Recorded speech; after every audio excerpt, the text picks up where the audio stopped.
natin puso at isipan, kaluluwa at espiritu. Purihin natin ang Diyos na makapangyarihan, na lumikha ng langit at lupa, ng mga bundok at karagatan. Purihin natin siya sa lahat ng panahon, purihin natin siya magpakailanman.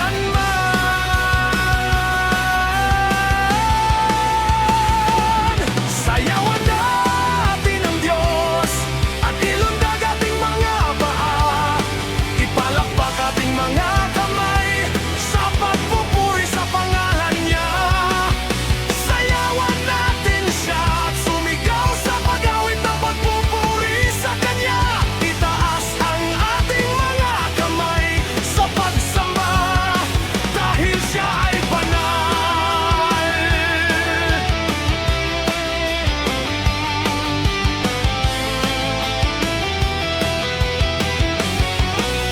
Purihin natin ang Diyos, lahat ng nasa mundong ito, mga isda sa karagatan, mga ibon sa himpa